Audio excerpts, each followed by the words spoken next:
Hey friends, welcome to Biblical Parivartana once again. Welcome to Daily Devotions. దేవుని ప్రేమ ఇదిగో. April 25కి చెందినటువంటి వాక్య భాగం కీర్తనలు 36. ఇక్కడ పాపం అనేటువంటిది, మానవుల దుష్టత్వం అనేటువంటిది ఏదో థియలాజికల్గా చెప్పబడింది కాదు. జీవితంలో ఎట్లా కనిపిస్తుంది, సమాజంలో ఎట్లా కనిపిస్తుంది అని అక్కడ ఆ విధంగా పాపం వివరించబడింది. అయితే దీనికి విరుగుడేమన్నా ఉన్నదా? ఆ పాపాన్ని అట్లాగే వదిలిపెడితే, ఆ దుష్టత్వాన్ని ఆ విధంగా వదిలిపెడితే దేశం సమాజం ఎట్లా తయారవుతుంది? అది కృషించిపోద్ది, కుంగిపోద్ది, నాశనం అయిపోద్ది. దాని గురించి మనం ఆలోచించాలి, ప్రార్థన చేసుకున్నాం. May the words of my mouth and the meditation of our hearts be acceptable in thy sight, our rock and redeemer. Amen. మనం బాగుపడాలని,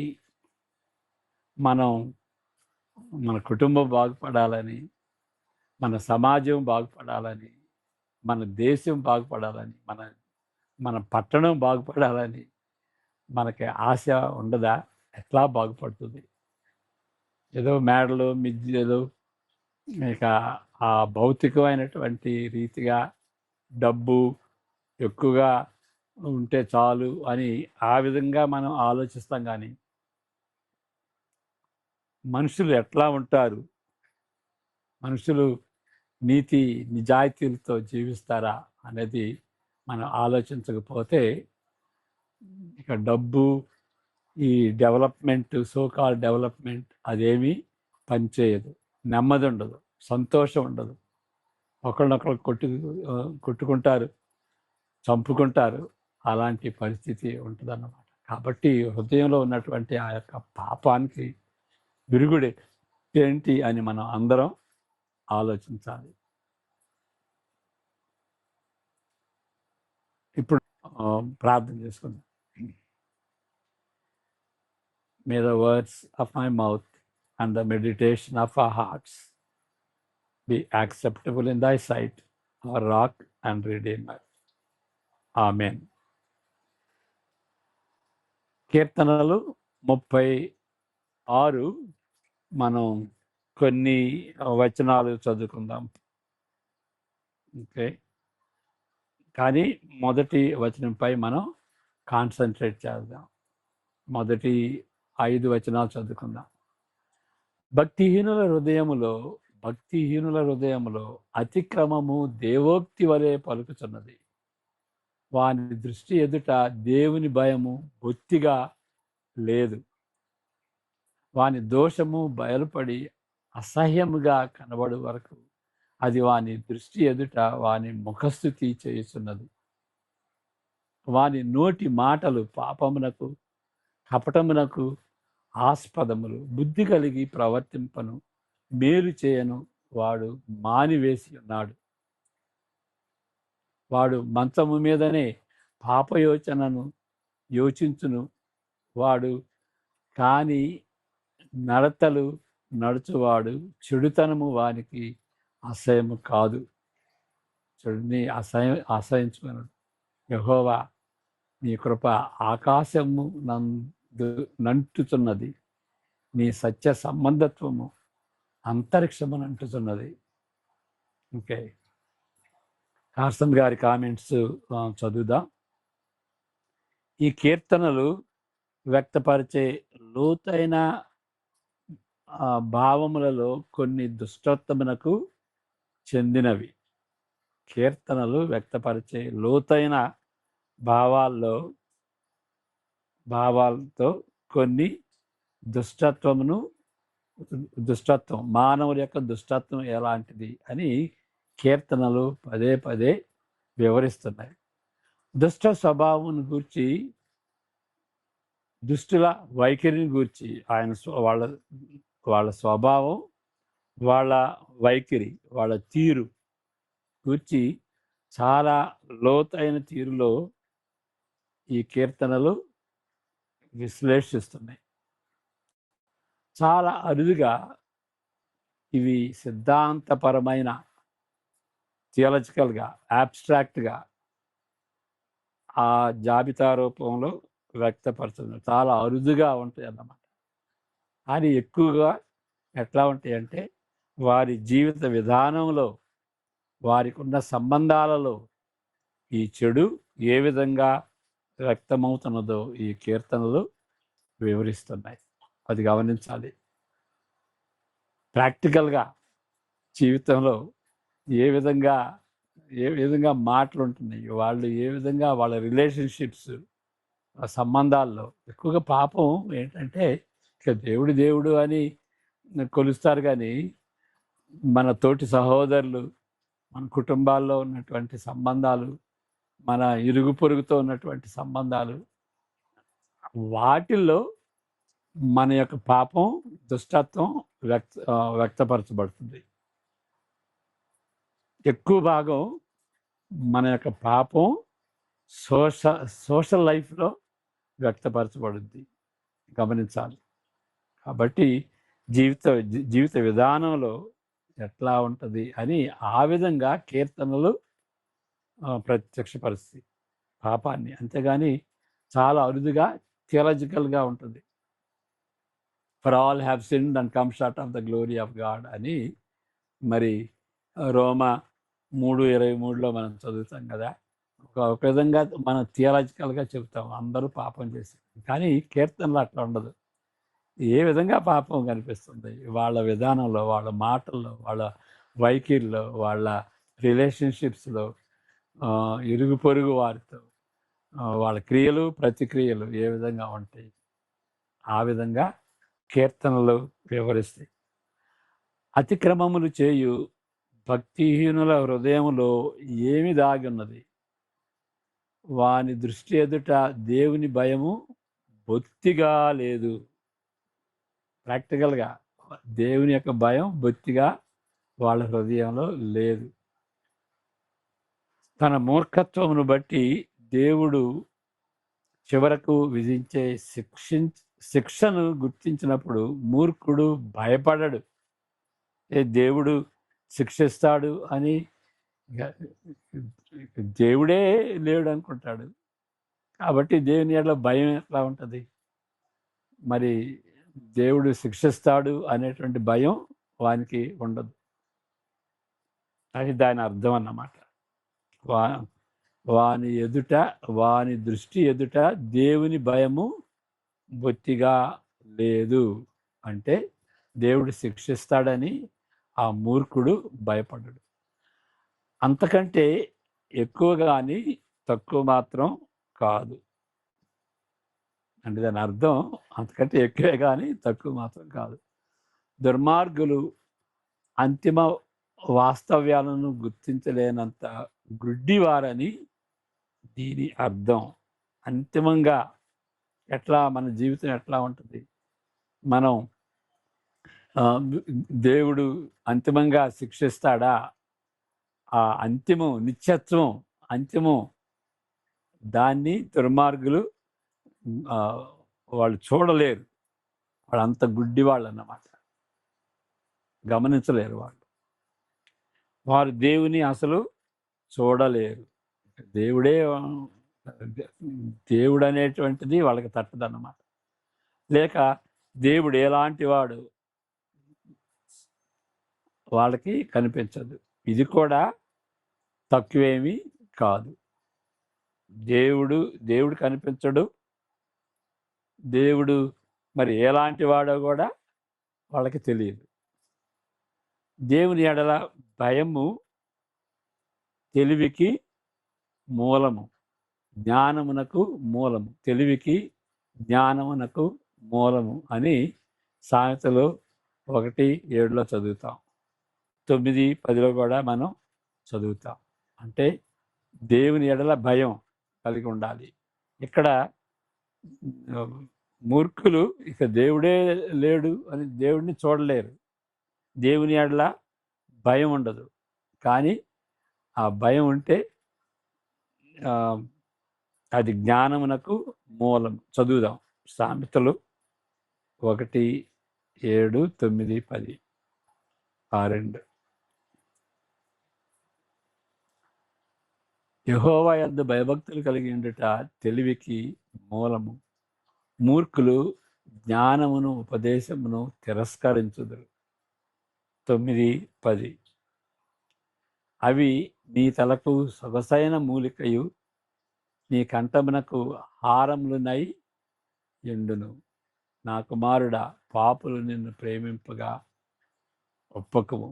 ఓకే, 9, 10 1, 10 కాదు, 9, 10 సామెతలు 9, 10 యెహోవా యందు భయభక్తులు కలిగి ఉండుటయే జ్ఞానమునకు మూలము.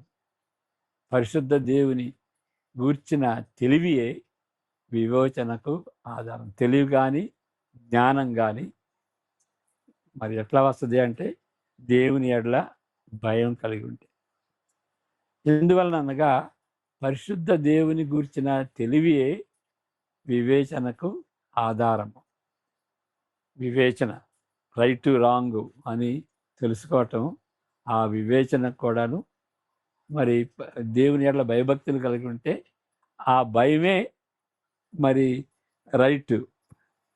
ఆయనకి ఇష్టమైంది చేస్తేనే అది రైట్, ఆయనకి అయిష్టమైంది అది రాంగ్.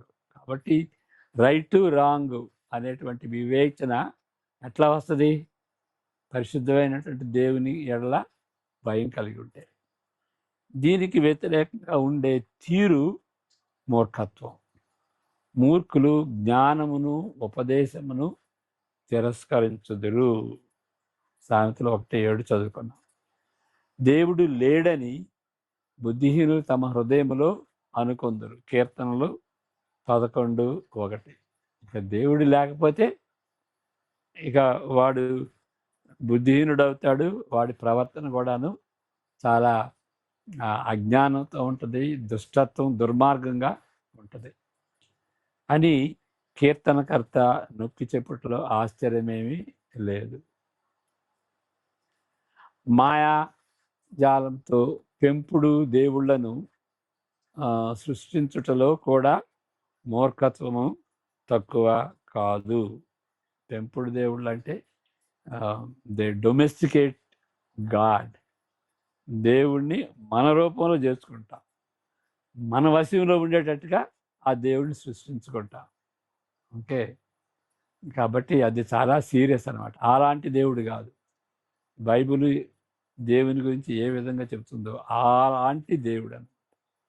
అవి మన మత్స్యంలో మరి మాయాజాలం, మనం సృష్టించుకున్న దేవుళ్ళు మన పెంపుడు దేవుళ్ళగా ఉంటారు కాబట్టి అవి మన మత్స్యంలో ఉంటాయి. లేక కొన్ని దేవతలు క్రూరంగాను అనైతికంగాను, మరికొన్ని వ్యక్తిత్వము లేని దేవుళ్ళు. మాట్లాడేటువంటి దేవుడు కాదు, వ్యక్తిత్వం లేదు, రిలేషన్షిప్ ఉండదు. ఓకే, మాట్లాడేటువంటి దేవుడు కాదు, ఆ రిలేషన్షిప్ ఉన్నటువంటి అది వ్యక్తిత్వంలో భాగం అన్నమాట. కాబట్టి ఈ దేవుళ్ళకి వ్యక్తిత్వం అనేది ఉండదు. దేవుని స్వరూపములో ఉన్న మానవులకు వ్యక్తిత్వం కూడా ఉండదు. అలాంటి దేవుణ్ణి ఆరాధించేటువంటి వాళ్ళలో కూడాను వ్యక్తిత్వం ఉండదు. వ్యక్తిత్వం కూడా తీసివేసే దేవుళ్ళుగా ఉంటారు. అలాంటి దేవుళ్ళని ఆరాధిస్తే మనుషులో ఉన్నటువంటి వ్యక్తిత్వం కూడా పోద్ది. ఆయన స్వరూపములో నుండి తిరుగుబాటుదారులమైన మనకు భయము కలిగించే ఆయన మహిమాన్వితమైన పరిశుద్ధతతో సహా నిజమైన దేవుని చూడలేనప్పుడు మనము అగాధములోనికి దిగజారిపోతూ మధ్యలో ఎక్కడా ఆగలేము. అంటే నేరుగా అగాధంలో దిగిపోతాం. మరలా చదువుతాను ఆ సెంటెన్స్. ఆయన స్వరూపములో ఉండి, మన స్వరూపంలో తన స్వరూపంలో దేవుడు మనం సృష్టించాడు. నైతికంగా, మానసికంగా, ఓకే, సోషల్ లైఫ్లో ఆ విధంగా తన స్వరూపంలో దేవుడు మనం సృజించాడు. ఆయన్ని ప్రతిబింబించేటువంటి రీతిగా ఆయన స్వరూపంలో ఆయన ఫోటోగ్రాఫ్ అంటాం.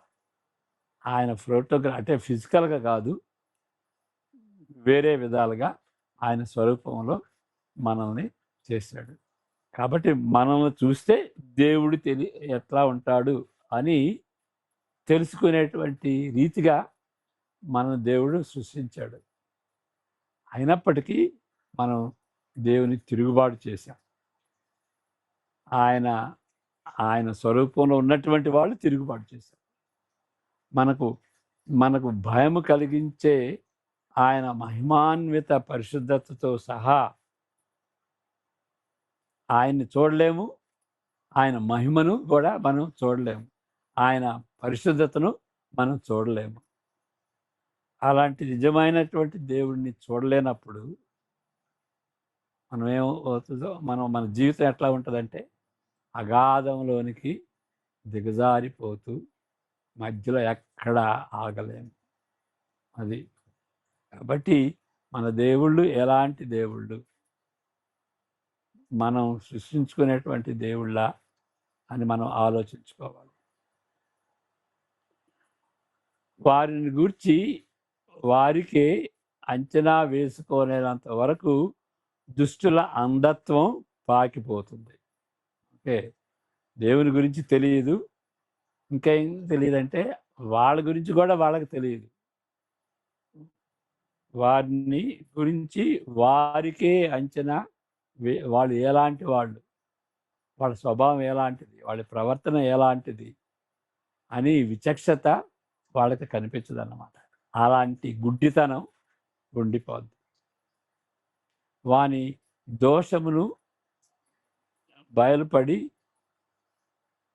దోషము బయలుపడి అసహ్యముగా కనబడు వరకు అది వాని ఎదుట ముఖస్థుతి చేస్తూనే ఉంటుంది. ఓకే, 2వ వచనం మరలా చదువుకుందాం. 36 కీర్తనలు 2వ వచనం. ఓకే, వాని దోషం అసహ్యంగా వాని దోషము బయలుపడి అసహ్యముగా కనబడు వరకు అది వాని దృష్టి ఎదుట వాని ముఖస్థితి చేస్తున్నది. అంటే అసహ్యంగా కనిపించదు, వాడు చేసేటువంటి పనులు అసహ్యంగా కనిపించదు.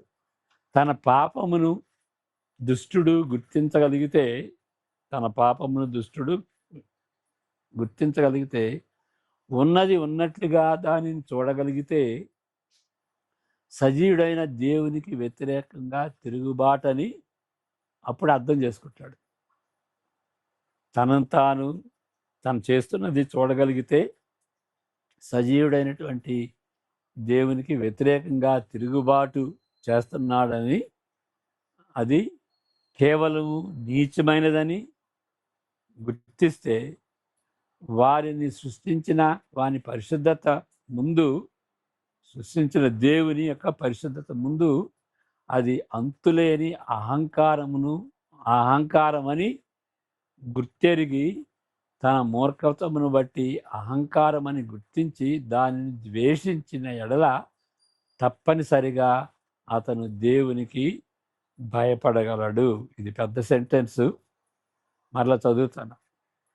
తన పాపమును దుష్టుడు గుర్తించగలిగితే, అంటే తప్పనిసరిగా దేవునికి భయపడేటువంటి వాడు ఎట్లా ఉంటాడు అని అంటే తన దుష్టత్వాన్ని గ్రహించేటువంటి రీతిగా ఉంటాడు. ఉన్నది ఉన్నట్లుగా దాన్ని చూడగలుగుతాడు. సజీవుడైనటువంటి దేవునికి వ్యతిరేకంగా తిరుగుబాటని ఆయన చేస్తున్నటువంటి దుష్టత్వం దేవునికి వ్యతిరేకంగా తిరుగుబాటని గుర్తిస్తాడు. కేవలము నీచమైనదని గుర్తించిన ఎడల, అప్పుడు గుర్తించితే వారిని సృష్టించిన వాని పరిశుద్ధత ముందు అది అంతులేని అహంకారమని గుర్తెరుగుతాడు. దాని మూర్ఖత్వమును బట్టి అహంకారమని గుర్తించి దానిని ద్వేషించిన ఎడల తప్పనిసరిగా అతను దేవునికి భయపడగలడు. అంటే తనను తాను ఏం చేస్తున్నాడు అని గుర్తిస్తే అప్పుడు దేవునికి భయపడతాడు. గుర్తించట్లా, అది ప్రాబ్లం. జంటగా ఉంటున్న ఈ అంధత్వము ఒక్కటే, దేవుని భయం లేదు, తనను తాను గుర్తించలేదు. ఈ రెండు కూడాను ఒకటే. తనను గూర్చి తాను గమనించలేడు, దేవుని చూడలేడు, తనను గూర్చి తాను గుర్తించలేడు. నిజానికి వారి మేధాశక్తిని బట్టి, రీజనింగ్ అన్నమాట, తాత్విక చర్యలు, ఫిలసాఫికల్ డిబేట్స్, దేవుని ఉనికిని, దేవుడు ఉన్నాడు, దేవుని అనేటువంటి దేవుడు ఉన్నాడు అని ఆయనకు భయపడాలి అనేటువంటిది ఇక్కడ రీజనింగ్ని బట్టి, మరి ఫిలాసాఫికల్ డిబేట్స్ని బట్టి రాదు. దేవుడు ఉన్నాడు అనేటువంటిది ఆ యొక్క సమస్యను రీజనింగ్తో, చర్చలతో మనం ఆ కన్క్లూజన్కి రాలేము. దేవుడు ఉన్నాడు అని అనగా దేవుడు సమంజసుడు కాదని, రీజనబుల్ కాదని ఆయన అర్థం కాదు. తనను గూర్చిన సాక్ష్యాలు ఏమీ లేవని అర్థం కాదు. మనం చెబుతాం, రీజనింగ్ చేస్తాం, దేవుడు ఉన్నాడా, ఫర్ ఎగ్జాంపుల్ దేవుడు ఉన్నాడా అంటానికి ఒక రీజనింగ్ ఏంటి అని అంటే, అది సృష్టిలో ఉన్నటువంటి ఆ యొక్క క్రమ పద్ధతి, సూర్యుడు పొడవటం, అస్తమించటం, ఋతువులు రావటం, లేకపోతే మన శరీరమే, మన కళ్ళు కానీ, మన హార్ట్ కానీ, అది మన రక్తం కానీ, అవన్నీ మన మెదడు కానీ, వాటన్నిటినీ సరిగా గురించి ఆలోచిస్తే అవే మనకు సాక్ష్యం ఇస్తున్నాయి. ఓకే, కాబట్టి దేవుడు ఉన్నాడు అని దానికి రీజనింగ్ చేయొచ్చు. దేవుని గురించినటువంటి సాక్ష్యాలు, దేవుడు ఉన్నాడు అనేటువంటి సాక్ష్యాలు లేవని కాదన్నమాట. కానీ దారుణంగాను విషాదకరంగానున్న విషయం ఏదనగా, దేవుని కృప లేని ఎడల మానవ పాపము భయంకరమైన అంధత్వములో వారిని విడిచిపెడుతుంది. దేవుని కృప లేకపోతే దేవుడు ఉన్నాడని మనం హృదయంలో నమ్మలేం. అంతేకాదు, మన అంధత్వంలో మనమే ఉండిపోతాం. మన జీవితం అంధత్వంలోనే ఉండిపోద్ది. ఇదంతా దేని బట్టి వస్తుందంటే, దేవుని కృపను బట్టి తనను తాను బయలుపరుచుకుంటాడు. దేవుని కృపను బట్టి ఆయన ఎవరో తెలుసుకుంటాం. అంతేకాదు, మన పాపం ఎంత భయంకరమైనదో దేవుని కృపను బట్టి మనం అర్థం చేసుకోగలుగుతాం. లేకపోతే ఆ అంధత్వంలోనే మనం మునిగిపోతాం. అయినప్పటికీ ఈ అంధత్వము నేరంతో కూడినది. అంటే మరి దేవుని కృప చూపించకపోతే నాకు అట్లా అర్థమవుతుంది అని అనటానికి వీల్లేదు. ఎందువలనంటే మన అంధత్వాన్ని బట్టి మనం నేరస్తులమే. మన అంధత్వానికి బట్టి నువ్వెందుకు చూడలేదు? దేవుని విశ్వాన్ని బట్టి దేవుని గుర్తించాలి. మరి దేవుడు లేడని దేవుని ప్రక్కన పెట్టి దేవుడు సృష్టించినటువంటి విశ్వాన్ని, సృష్టిని ఆరాధించితే అది నేరం. అది so because we are going against god's revolution. దేవుడు తన సృష్టి ద్వారా ప్రత్యక్షపరచుకున్న దాన్ని మనం చూడలేకపోవటం అది మన నేరం. భక్తిహీనుల దృష్టి ఎదుట వారికి దేవుని భయము బొత్తిగా లేదు. పౌలునకు ఈ విషయం బాహాటంగా తెలుసు. అందువలన 3వ అధ్యాయంలో అంటాడు, మానవ పతనానికి చిట్ట చివరకు రుజువుగా ఈ విషయము నేరమని పౌలు పేర్కొంటున్నాడు. చదువుదాం. రోమా 3:18. అంటే దేవుడు నా కళ్ళు తెరవలేదండి, కాబట్టి దేవుని భయం లేదు, నేను ఎవరినో నాకు తెలియదు, ఎందుకంటే దేవుడు నాకు నాకు నా కళ్ళు తెరవలేదు, కాబట్టి నేను బాధ్యుడిని కాదు అనటానికి వీలు లేదు. వారి కన్నుల ఎదుట దేవుని భయము లేదు. వారి కన్నుల ఎదుట దేవుని భయము లేదు. అంటే వాళ్ళు బాధ్యులు, వాళ్ళ అమాయకులు కాదు. వాళ్ళు బాధ్యులు కాబట్టి అంటే దేవుడు వాళ్ళ మీద తీరుస్తాడు. ఎందుకంటే దేవుడు స్వతంత్రత ఇచ్చాడు, తనను తాను బయలుపరచుకున్నాడు. కాన్షియన్స్ ద్వారా, సృష్టి ద్వారా, కాన్షియన్స్ ద్వారా, క్రియేషన్ అండ్ కాన్షియన్స్ అంటారు ఇంగ్లీష్లో. దాని ద్వారా బయలుపరచుకున్నప్పుడు అది చూడలేకపోవటం, ఆ అంధత్వం నేరంతో కూడినది. మానవ పతనానికి, హ్యూమన్ లాస్ట్నెస్ చిట్ట చివరి రుజువుగా ఈ విషయము పౌలు పేర్కొంటున్నాడు. ఓకే, 3:18లో. కానీ అపోస్తలుడు అంతటితో ఆపకుండా ఆయన ఇంకా 13 వచనాలు వ్రాస్తాడు.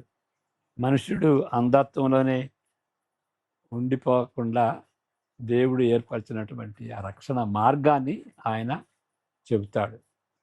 కాబట్టి మనం చదువుకుందాం. రోమా 3:18 నుండి చివరి వరకు చదువుకుందాం. చాలా గంభీరమైనటువంటి మాటలు. మనిషి పతనంలో విడపరచబడకుండా దేవుడు ఆయన లేపనెత్తడానికి ఒక మార్గాన్ని తెరిచాడు. దాని గురించి రోమా 3 చెబుతుంది. వారి కన్నుల ఎదుట దేవుని భయము లేదు. ప్రతి నోరు మూయబడినట్లును, సర్వలోకము దేవుని శిక్షకు పాత్రమగినట్లును ధర్మశాస్త్రము చెప్పుచున్న వాటినన్నిటినీ ధర్మశాస్త్రమునకు లోనైన వారితో చెప్పుచున్నదని ఎరుగుదుము. ఏలయనగా ధర్మశాస్త్ర సంబంధమైన క్రియల మూలముగా ఏ మనుష్యుడు ఆయన దృష్టికి నీతిమంతుడని తీర్చబడడు. ధర్మశాస్త్రం వలన పాపమనగా ఎట్టిదో తెలియబడుతున్నది. ధర్మశాస్త్రం వలన పాపం అనేది ఏంటి? అది పాపం అనేది పాపంగా ధర్మశాస్త్రం తెలుపుతుంది. కానీ పాపం నుండి బయటపడే రీతిగా ఆ ధర్మశాస్త్రం పనిచేయలేదు. దానికి శక్తి లేదు. పాపం నుండి బయట పెట్టడానికి, రక్షించడానికి ధర్మశాస్త్రానికి ఆ శక్తి లేదు. ఇట్లుండగా ధర్మశాస్త్రం మనకు వేరుగా దేవుని నీతి బయలుపడుతున్నది. దానికి ధర్మశాస్త్రమును ప్రవక్తలను సాక్ష్యం ఇచ్చుతున్నారు. ఓకే, ధర్మశాస్త్రమునకు వేరుగా నీతి బయలుపడుతుంది. ఎందుకంటే ధర్మశాస్త్రం మరి పాపిని నీతిమంతులుగా తీర్చబడలేదు. కాబట్టి వేరుగా, ధర్మశాస్త్రానికి వేరుగా మరి దేవుని యొక్క మార్గం తెరిచాడు అన్నమాట. నీతి మార్గాన్ని తెరిచాడు. అది ప్రవక్తలు కూడా సాక్ష్యం ఇస్తున్నారు. Will continue. 13 వచనాలు చివరి వరకు. అది యేసుక్రీస్తు నందలి విశ్వాస మూలమైనదై నమ్ము వారి అందరికీ కలుగు దేవుని నీతి అన్నది. మరి నీతి మార్గం ఎట్లా అంటే యేసుక్రీస్తుని నమ్మినప్పుడు ఆయన యొక్క నీతి మనకి వస్తుంది. ఆ విధంగా నీతిమంతులుగా తీర్చబడతాం. పాపులుగా ఎంచబడకుండా వాళ్ళు యేసుక్రీస్తుని నమ్మారు కాబట్టి నీతిమంతులుగా దేవుడు వాళ్ళని తీర్పు తీరుస్తాడు. ఏ భేదము లేదు. ఎవరైనా సరే అందరూ పాపం చేశారు. దేవుడు అనుగ్రహించి మహిమను పొందలేకపోతున్నారు. అందరూ పాపం చేశారు. ఏదో రీతిగా అందరూ మాటల చేత కానీ, తలంపుల చేత కానీ, క్రియల చేత కానీ, ప్రతిక్రియల ద్వారా అందరూ పాపం చేశారు. ఎవరు కూడాను నేను పాపం చేసేను అని అనలేదు అని అంటే వాడు గుడ్డివాడు. కాబట్టి నమ్మువారు ఆయన కృపచేతనే క్రీస్తు యేసునందలి విమోచనం ద్వారా ఉచితముగా నీతిమంతులని తీర్చబడుతున్నారు. పూర్వము చేయబడిన పాపములను దేవుడు తన ఓరిమి వలన ఉపేక్షించినందున ఆయన తన నీతిని కనుపరచవలనని క్రీస్తు యేసు రక్తమునందలి విశ్వాసము ద్వారా ఆయనను కరుణాధారముగా బయలుపరచను. దేవుడు ఇప్పటి కాలమందు తన నీతిని కనపరచు నిమిత్తము తాను నీతిమంతుడును యేసునందు విశ్వాసము గలవారిని నీతిమంతులుగా తీర్చువాడునై ఎండుటకు ఆయన అలాగూ చేశాను. కాబట్టి అతిశయ కారణం ఎక్కడ?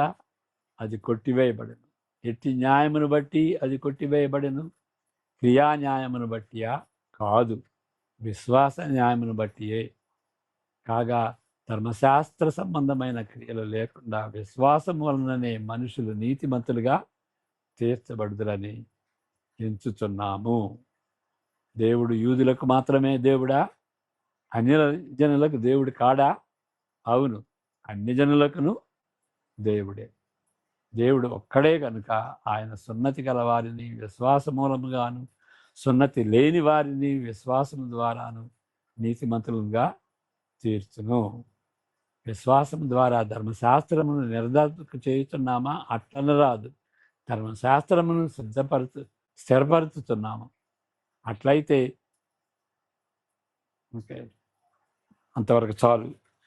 ఇప్పుడు మనం గ్రహించాల్సింది ఏంటి అని అంటే, దేవుడు ఒక మార్గాన్ని తెరిచాడు. అలాంటి దుష్టత్వం నుండి బయటపడటానికి దేవుడు నీతిమంతులుగా తీర్పు తీర్చడమే కాదు, కోర్టులో లాగా ఆ హృదయాన్ని కూడా మారుస్తాడు.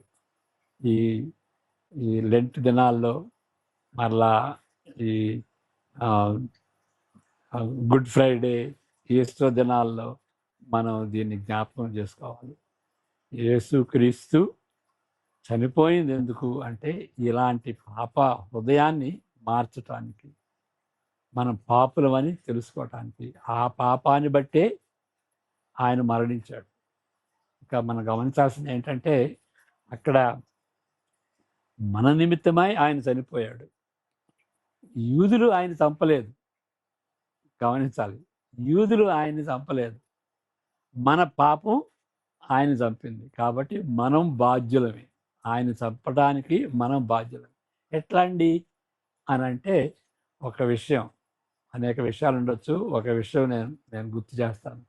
యేసుక్రీస్తు మరణించేటప్పుడు ఆయన తీర్పు శ్రమపడినప్పుడు ఆయన తీర్పు తీరుస్తుంటే ఆ పొంతు పిలాతు ఏమన్నాడంటే, నిన్ను విడిపించడానికి నాకు శక్తి ఉందో తెలుసా అని అంటే, దేవుడి నీకు అధికారం ఇవ్వకపోతే నీకెట్లా ఉన్నది అని అంటాడు. ఇంకొకటి ఏమంటాడంటే యేసుక్రీస్తు, నేను విడిపించబడాలి, నేను తప్పించుకోవాలి, మరణాన్ని తప్పించుకోవాలనుకుంటే వేలకు వేల దూతలు నాకు సహాయం చేస్తాయి. కాబట్టి నేను ఎందుకు మరణిస్తున్నానంటే, నాకు ఏ గతి లేక నేను నీ చేతిలో మరణించట్లేదు. నేను వేడుకుంటే వేలకు వేల మంది దూతలు వచ్చి నన్ను రక్షిస్తారు. మరి అలాంటి పరిస్థితుల్లో ఆయన ఎందుకు చనిపోవాల్సి వచ్చింది? ఆయన చనిపోకుండా మరి బయటపడవచ్చు కదా. రక్షించుకోవచ్చు కదా తను తాను? లేదు. సంతోషంగా ఆయన జీవితాన్ని అర్పించాడు. ఎందుకని? మన పాపము నుండి, మన నరకం, ఆ పాపాన్ని బట్టి వచ్చినటువంటి నరకం, మరణం అంటే నరకం. ఆ నరకా నుండి రక్షించటం కోసమని ఆయన మరణించాడు. కాబట్టి ఎవరు కారణం? మనం కారణం. మన పాపం కారణం. మన నరకం కారణం. దాని నుండి రక్షించడానికి. కాబట్టి మనము బాధ్యులమే.